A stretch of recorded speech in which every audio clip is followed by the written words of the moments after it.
Welcome to the Hollow Point Trading Market Intelligence Recap for May 19, 2026. This is your session debrief. Today's briefing will cover 10 key areas. We'll start with the index scoreboard and move into breadth analysis across 3 moving averages. We'll also identify the current market phase and look at a top-down methodology for trades.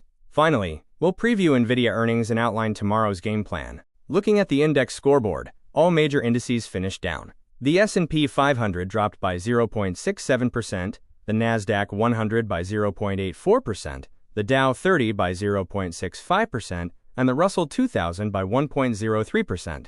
The VIX, however, was up by 1.35%. The S&P 500 closed below the 10-period moving average for the first time since yesterday's attempted bounce. We saw a spinning top candlestick, indicating indecision. Bearish reversal signals are confirmed on momentum indicators, and the MACD crossover is moving negative. Keep an eye on the unfilled gap at 7,502. The Nasdaq 100 closed below the 10-period MA, and momentum has turned bearish. RSI divergence has already formed, with higher prices meeting lower RSI highs. The weekly chart is hitting the upper channel boundary from the 2022 low, and multiple points of negative divergence suggest textbook distribution. Our 5-day breadth analysis, the shortest-term indicator, shows the percentage of S&P 500 names above their 5-day moving average. It's currently constructive, bouncing and reclaiming recent session levels. More individual names are reclaiming their 5-day MA, suggesting the bottom is flattening out. This is the first step toward a meaningful rally. The 20-day breadth is bouncing off 35% and moving toward 44%. Getting above 50% on this intermediate participation tracker is the line in the sand for trend stabilization. If semiconductors follow through on today's gains, they could push this over 50%. A close above previous levels is needed for confirmation. The 50-day breadth, our structural health check, is above the 50% line on the S&P, a positive signal. Historically, once reclaimed, this level tends to hold. The Nasdaq 100 has been holding 50% and rallying. This increase in participation, without making new highs, suggests consolidation. A break back down would be a major red flag. In summary, all 3 breadth timeframes are constructive. The 5-day is bouncing, the 20-day is climbing, and the 50-day has been reclaimed. This suggests the bottom is firming and participation is broadening. The internals support a consolidation thesis over an immediate crash. The market only has 3 phases: rise, fall, and consolidation. Rising trends mean buying dips. Falling trends mean shorting resistance and managing risk.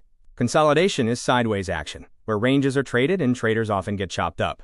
Identifying the current phase is key to deploying the right tools. We are currently in a consolidation phase. The QQQ is hitting a repeatedly tested zone but not breaking through. RSI is printing higher lows while price drops, a classic setup for sideways action.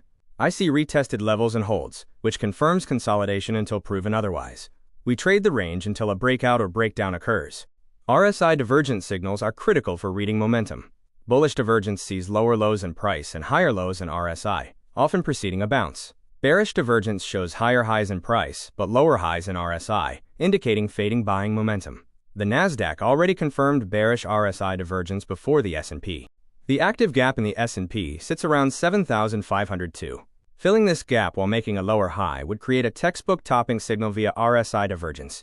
Not all gaps fill, some are gap and go moves. To fill this gap, the 10-period MA must first be reclaimed. If we gap and go down, we need to break the cloud and the 200-day for full bearish confirmation. For the Nasdaq 100, the bull case of a gap fill to 29,500 is supported by a falling wedge pattern. Nvidia earnings could be the catalyst. The bear case of a gap and go is supported by multiple weekly divergences already confirmed, and MACD crossing bearish. We are also facing channel resistance from 2022 lows.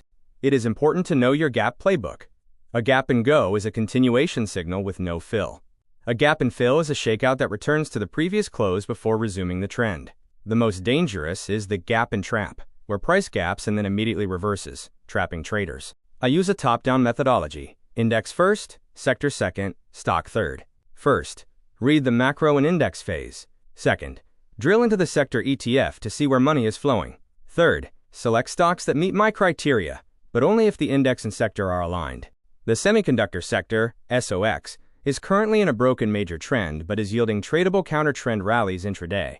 Trading both sides is key in this consolidation phase. We must match the time frame to the pattern. The overall environment dictates the strategy, while individual stocks provide the entry points. Today, we executed a short trade on Micron, loading up on 650 puts after identifying an RSI divergence and seeing the QQQ consolidation framework. We trimmed for nearly 100% gains as the market hit our target at the put wall. Remember, take the money when the market gives it to you and trim into strength. Later in the session, we entered a swing long on MU after the short target hit and MU held support. Since we are in a consolidation phase, we trade both sides of the same name in one session. You must take what the market gives you and manage your risk. Don't force a direction. My AMD short was a miss because I was too early and it didn't fit the strict criteria. The lesson is simple. Discipline beats conviction. Criteria exist to protect you from marginal setups. Winning traders follow their rules, even if the trade eventually works in their favor.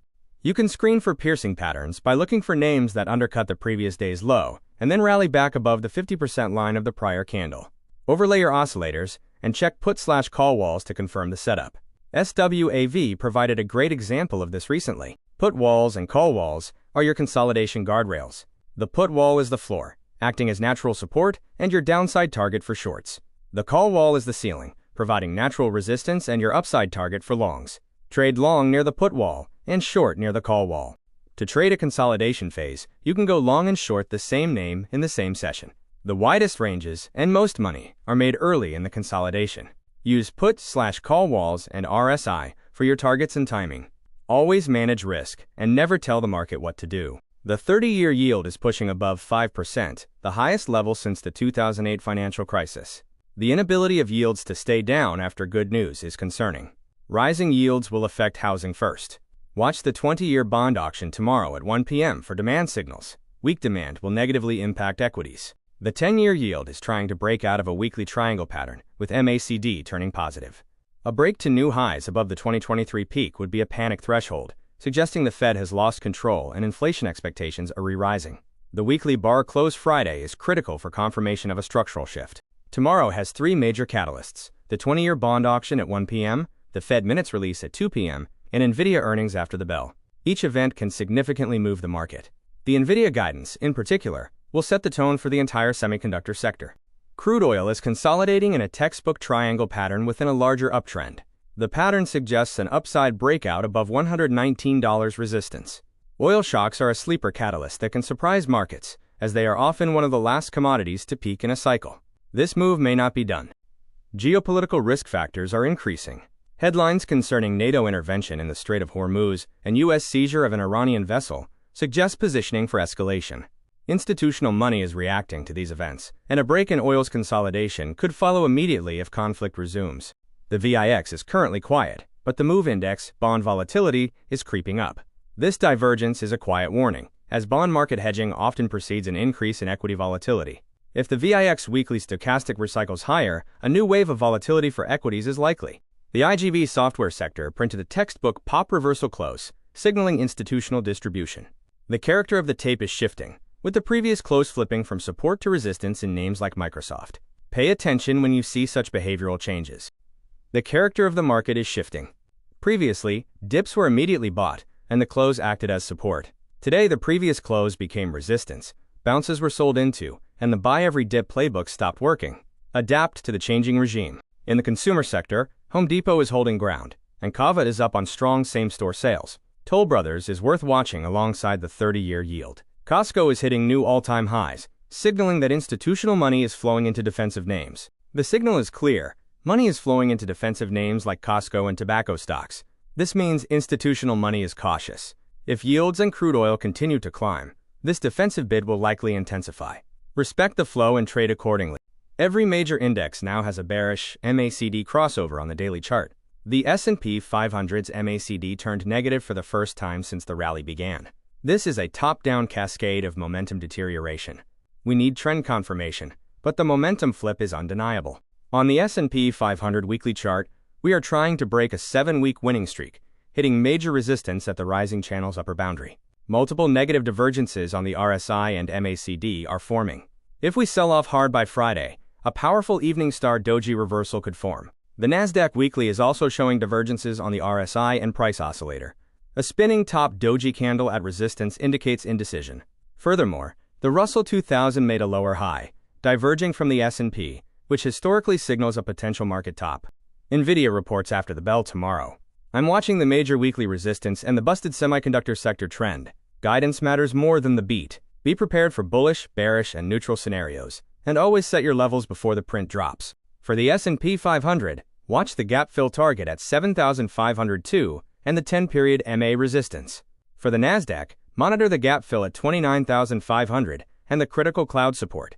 In the broader market, look for the 30-year yield to stay below 5% and the VIX to hold below 21. Tomorrow's game plan requires careful timing. The real setup occurs after 10 a.m., following the retail rush. Reduce exposure before the 1 p.m. bond auction and react to the 2 p.m. Fed minutes. Finally, flatten or hedge ahead of the massive Nvidia earnings print post-close. Stay sharp and stay disciplined. Remember, dull entries miss the mark, but hollow points always expand. Review your due diligence and manage your risk. Thank you for tuning in to the Hollow Point Trading Market Intelligence Recap.